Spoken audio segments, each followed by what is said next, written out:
The deontology of Kant applied to a bank robbery. So, deontology is a moral philosophy that tries to establish morality by stating what we ought to do uh, based off of how it would affect the wider society, how it would affect other people, and our moral duties and obligations. It tries to reach moral ethics through rationalism. So, why would robbing a bank be wrong from a deontological viewpoint? Some challenging questions. Uh, what if the intentions of the bank robber were good? What if the bank robber had certain circumstances that were so pressing that he felt as if robbing a bank was moral from his perspective? Maybe you could say from a utilitarian perspective. Um, and does it matter why the person robbed the bank? Instead of a challenging question, this is more of from a deontological viewpoint that, the reasoning may not be necessarily so important. So Kant's first categorical imperative, um, it circles around the issue of establishment of universal laws. So it really asks the question, if everybody did this, what would happen? What would happen if everyone established this maxim as a law? And these maxims are made up of those three parts, right? What did you do? The circumstances in which you did it, and what were your intentions, your purpose, your motivation. So, in this case, if I robbed a bank because I felt that, say, income inequality was getting out of control, and I wanted to give the money back to the poor, that would be my maxim, my action, my circumstance, and my purpose. But the deontological viewpoint would probably say that this is an immoral action, that this is an unjustified maxim, an unjustified imperative, because if everyone did that when they felt that way, and this could be a subjective sort of feeling or a point of opinion rather than fact necessarily, then what would happen? Everybody would just rob banks whenever they felt as if things were out of balance.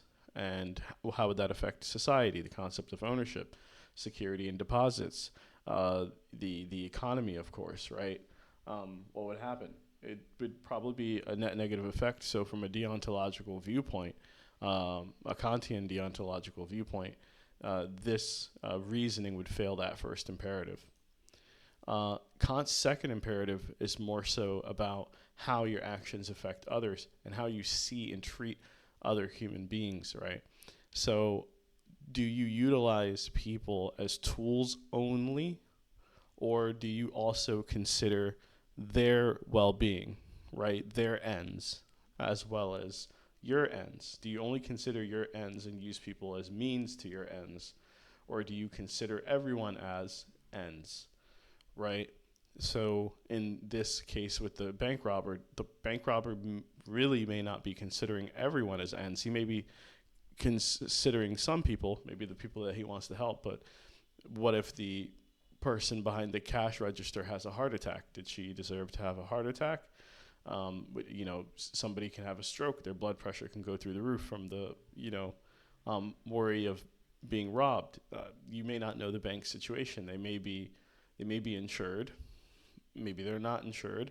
Maybe if going back to the first imperative, this gets out of control, will insurance be able to insure all the bank robberies? Are you really thinking about all the ends for everybody involved in the situation?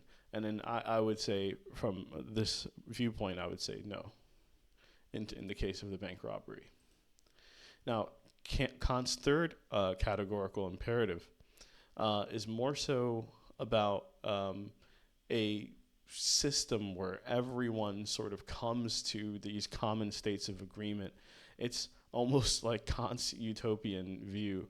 And I think this imperative is actually where Kant loses the plot a little bit.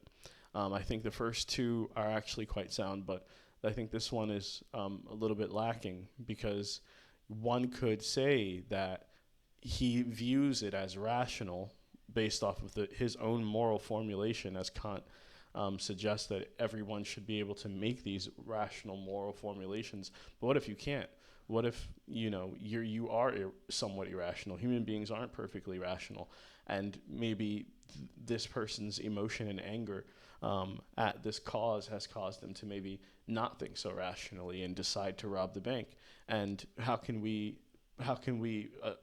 assume or be assured that everybody would be rational? I think, if this person can justify this action through their own rationality, through their own arguments, somebody can justify other things that could be quite detrimental and morally wrong. So I think with this third imperative, Kant gets a little bit utopian. He gets a little bit idealistic.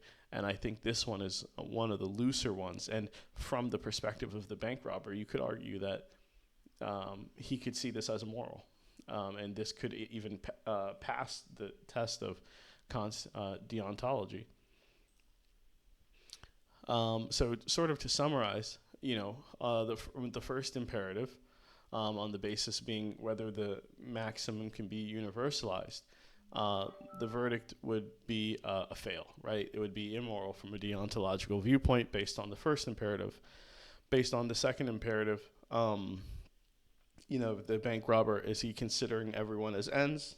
I think clearly not, so that would be immoral from the second imperative.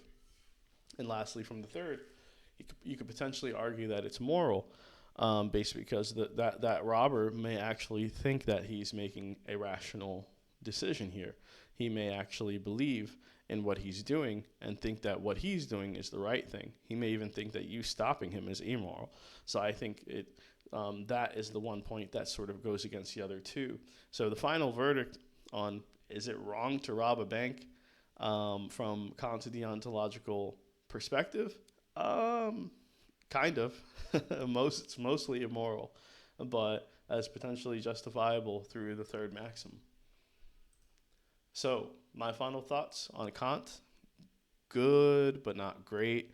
I really actually like the first maxim. I think it is epistemic in the way that it looks at the question of determining right and wrong, maybe without some source of objective morality, is sort of extrapolating the action from a singular act or actor to a mass of actors doing the same actions, maybe with the same reasons, and looking at it maybe even statistically, what would happen or what has happened.